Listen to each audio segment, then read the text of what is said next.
So I wanted to make a video because I have been asked a few questions about the differences between the MPC 4000 and the Z4 sampler. What you're looking at below here is the Z4. Right? Now, Akai made a couple of products and they have similar specs and they work well together. They made a digital multi-track recorder called the DPS, and they made this MPC 4000, and they made two sampler boxes, the Z4 and the Z8. All of these things work together extremely well. Now, if you have an Akai MPC 4000 and you have a Z4 or a Z8, you then have a really nice setup. Why? Because this Z4 is pretty much inside the MPC 4000. Now, all of the functionality of it, I'm going to show you that they're the same. And we're starting with multi.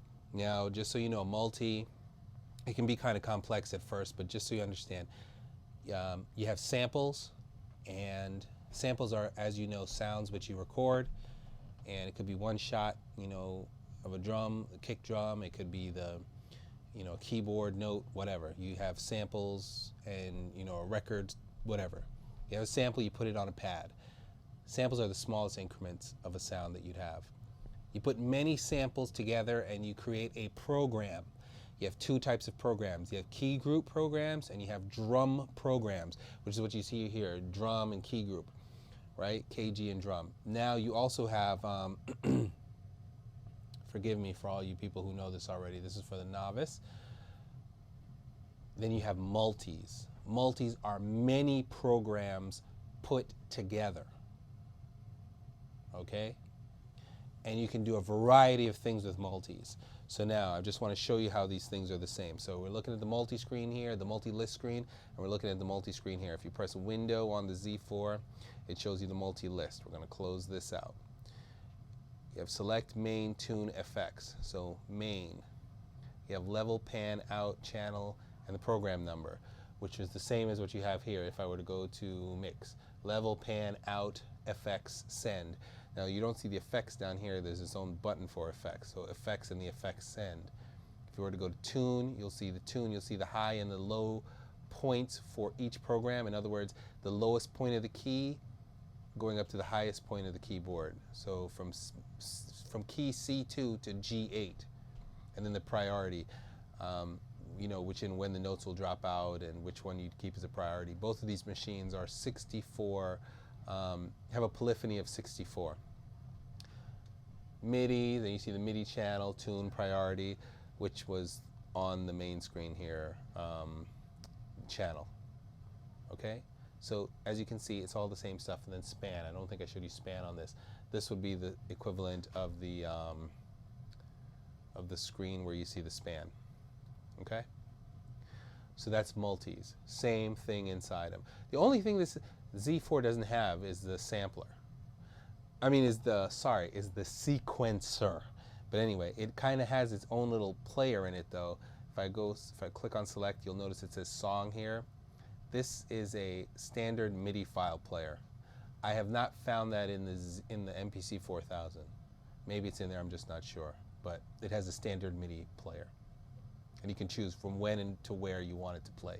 So in a way, you can kind of like put together a song and put it in there and play it. Okay. Effects. It's the next button over. Press effects on the MPC. As you can see, you have select, you have edit, you have mix, and you have 4 different effect sends. There's the in, and it goes to the out, and you choose which effect you want in there. Same thing here. It's literally the same thing. Patch, edit, mix, edit, mix. Right? So you see same things on the screen. Okay. Sample. Sample. Once you put your sample, you'd record your sample and you'd see what you have sampled in here. Now, and as you see, it's the same thing: trim, loop, region, Q effects, that's the Q-link effects, edit, play all. Same thing here: trim, loop, region, it's all the same stuff. Program. Click program on this one. Keygroup mix, miscellaneous, assign. If you go into Keygroup, you'd have your screen, you'd put all your you'd put your samples in here. You'd put the cursor there inside here, and you turn it, and you put the sample sound in there. Level, pan, output, effects, sends. Now on here, it's just, you choose your key group or your, you can see your key group, same things. It's a little different layout though, in that you see this arrow here. This means that you can go, there's more parameters to see. So on this one you have, you know, your high. There's another way. If I press this twice, I think it goes through it too, right? So you have your high or low key points, tune, level, mute groups, polyphony, how much polyphony you want on for that part, specific sample part. Multi effects, is it going to the multi? Where's it going? Send, decibels. Wait, let me just keep it on here first and press this again. So you see it all there. Whereas on this one, it's it has so much space that it lays everything out. So you can go to the pitch screen and you can see more, and the polyphony and the mutes, which was on that key group screen there. Then you have your edits. Pitch, filter, amp, and 2 where your LFOs are. You have 2 LFOs in here. It's going to be the same thing in this. Here's your zone screen, by the way, which is this screen here. 4 layers, and then all the different toggles for each of the 4 layers. So 1, 2, 3, 4, the 1, 2, 3, 4, the parameters for it, and your key ranges. Same thing with the zones here. 1, 2, 3, 4 zones. Go down through them. Level, pan, output, zone, tune, playback, zone modification, filter, all the same things. But what we want to get back to is this. I want to show you the LFO. So here's LFO 1, and you'd simply go to it, choose LFO 2 if you needed to. I'm going to go back to this screen so you can see the LFO. So just so you know how powerful these things are, this is also a synthesizer. There is a video of Professor Quack showing you how this thing is a synthesizer. So, I mean, it's a 2 LFO, low frequency oscillating synthesizer. You can put the sound in there, you can tweak it, and I mean, you have a powerful synth.